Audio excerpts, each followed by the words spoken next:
Good afternoon બાળકો.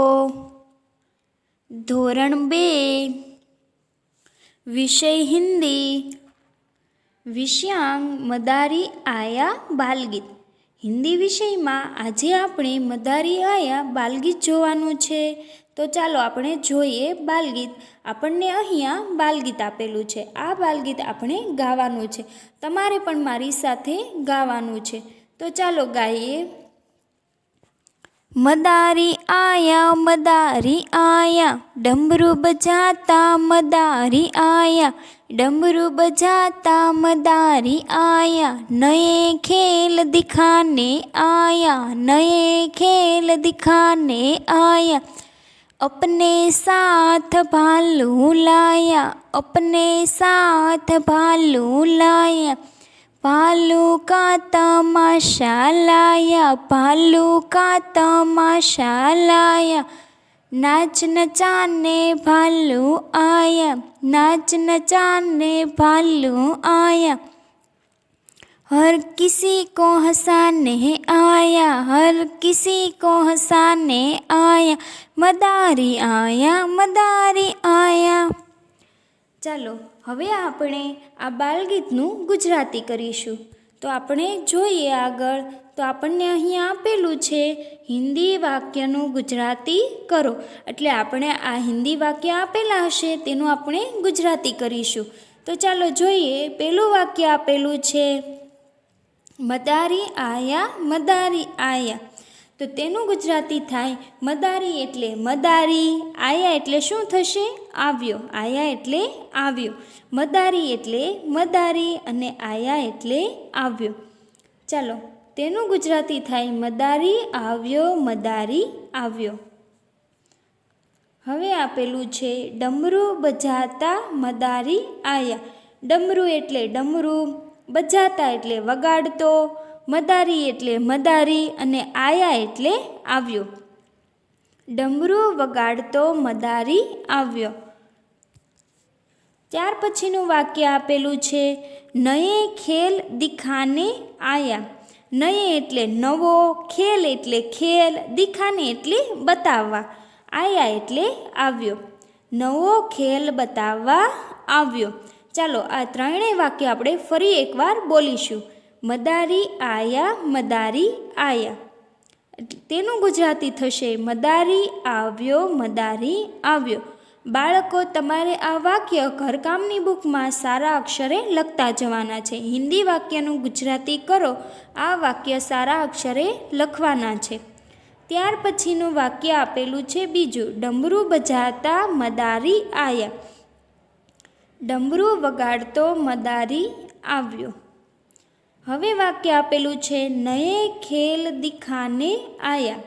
તેનું ગુજરાતી થશે નવો ખેલ બતાવવા આવ્યો.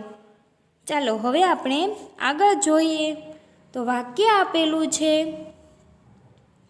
અપને સાથ ભાલુ લાયા. અપને એટલે તેની, સાથ એટલે સાથે, ભાલુ એટલે રીંછ. ભાલુ એટલે શું થાય? રીંછ થાય.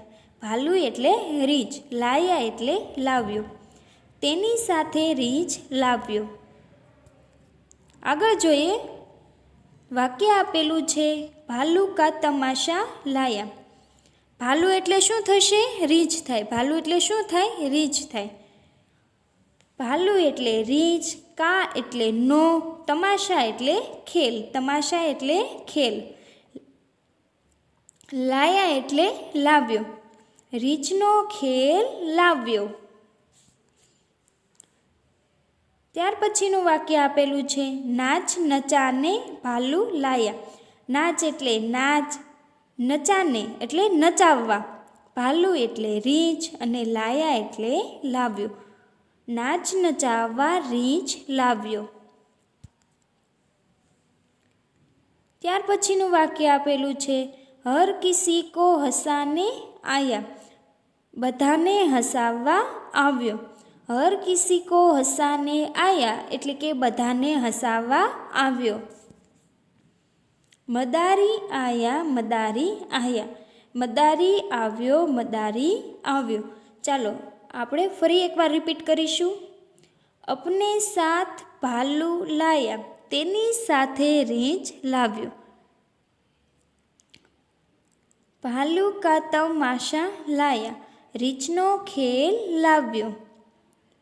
નાચ નચાને ભાલુ આયા, તેનું ગુજરાતી થાય નાચ નચાવવા રીંછ લાવ્યો.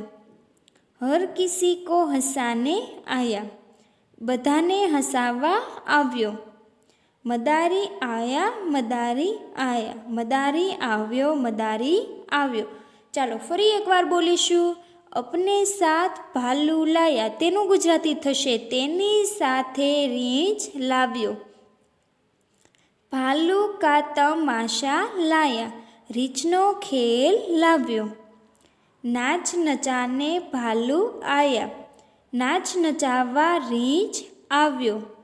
હર કિસી કો હસાને આયા, બધાને હસાવવા આવ્યો.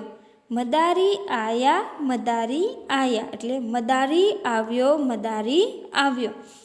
આ વાક્ય છે તમારે ઘરકામની બુકમાં સારા અક્ષરે લખવાના છે.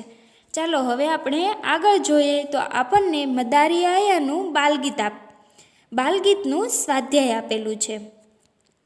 તો સ્વાધ્યાય એમાં આપેલું છે ખાલી જગ્યા પૂરો.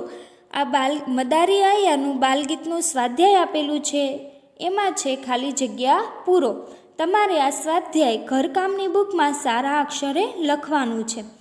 તો આપણને અહીંયા ખાલી જગ્યા આપેલી છે. પહેલી ખાલી જગ્યા આપેલી છે ખાલી જગ્યા બજાતા મદારી આયા, એટલે ખાલી જગ્યા શું વગાડતો મદારી આવ્યો હતો? મદારી શું વગાડતો આવ્યો હતો? ડમરું. શું વગાડતો હતો? ડમરું વગાડતો હતો. તો આપણે ખાલી જગ્યામાં લખીશું ડમરું. ડમરું બજાતા મદારી આયા. ફરી એકવાર બોલીએ, ડમરું બજાતા મદારી આયા.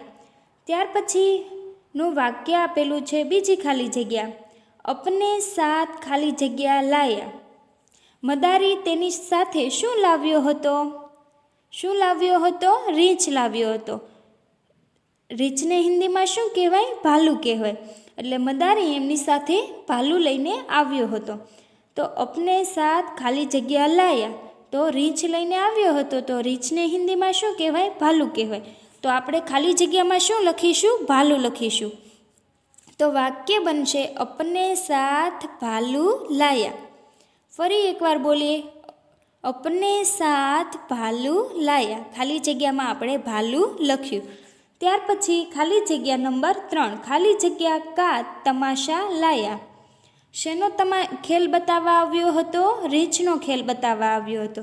તો રીંછને હિન્દીમાં શું કહેવાય? ભાલુ કહેવાય. શું કહેવાય? ભાલુ કહેવાય. તો ખાલી જગ્યામાં આવશે ભાલુ. તો ભાલુ કા તમાશા લાયા, તો આપણે ખાલી જગ્યામાં લખીશું ભાલુ. ભાલુ કા તમાશા લાયા. ફરી એકવાર બોલીશું, ભાલુ કા તમાશા લાયા. ત્યાર પછી ખાલી જગ્યા નંબર 4, મદારી હર કિસી કો ખાલી જગ્યા આયા. તો મદારી બધાને શું કરવા આવ્યો હતો? હસાવવા માટે આવ્યો હતો. તો ખાલી જગ્યામાં આપણે શું લખીશું? હસાને. હિન્દીમાં હસાને કહેવાય. તો આપણે લખીશું ખાલી જગ્યા આપણને આપેલી છે, ખાલી જગ્યા આપણને અહીંયા આપેલી છે, મદારી હર કિસી કો ખાલી જગ્યા લાયા. તો આપણે ખાલી જગ્યામાં લખીશું હસાને. મદારી હર કિસી કો હસાને આયા. ત્યાર પછી ખાલી જગ્યા નંબર 5 આપેલું છે, મદારી ખાલી જગ્યા આયા. તો આપણે શું આવે? મદારી આયા મદારી આયા. તો આપણે લખીશું મદારી. ખાલી જગ્યામાં લખીશું મદારી. મદારી આયા મદારી આયા. ચાલો આ ખાલી જગ્યા આપણે ફરી એકવાર બોલીશું. પહેલી ખાલી જગ્યા છે ખાલી જગ્યા બજાતા મદારી આયા. તો શું વગાડતો આવ્યો હતો? ડમરું. એટલે ખાલી જગ્યામાં આપણે લખ્યું ડમરું. ડમરું બજાતા મદારી આયા. બીજી ખાલી જગ્યા આપેલી છે અપને સાથ ખાલી જગ્યા લાયા. તેની સાથે એ શું લાવ્યો હતો? રીંછ લાવ્યો હતો. એટલે આપણે ખાલી જગ્યામાં લખ્યું ભાલુ. રીંછને હિન્દીમાં ભાલુ કહેવાય. અપને સાથ ભાલુ લાયા. ત્યાર પછી ખાલી જગ્યા આપેલી છે ત્રીજી, ખાલી જગ્યા કા તમાશા લાયા. તો ભાલુ કા તમાશા લાયા, ખાલી જગ્યામાં લખ્યું ભાલુ. ખાલી જગ્યા નંબર 4, મદારી હર કિસી કો ખાલી જગ્યા લાયા. શું કરવા આવ્યો હતો? હસાવવા આવ્યો હતો. તો હસાને આપણે ખાલી જગ્યામાં લખ્યું. તો મદારી હર કિસી કો હસાને આયા. મદારી આયા, મદારી આયા. આ મદારી આયાનું સ્વાધ્યાય તમારે ઘરકામની બુકમાં સારા અક્ષરે લખવાનું છે. આજનું તમારું ગૃહ કાર્ય છે વિડીયોમાં આપેલ હિન્દી વાક્યનું ગુજરાતી કરો અને સ્વાધ્યાય ઘરકામની બુકમાં એકવાર લખવું. એટલે આપણે જે હિન્દી વાક્યનું ગુજરાતી કરતાં શીખ્યા એ અને તેનું જ સ્વાધ્યાય એટલે કે ખાલી જગ્યા આપણે જોઈ એ ખાલી જગ્યા તમારે ઘરકામની બુકમાં સારા અક્ષરે લખવાની છે. Thank you.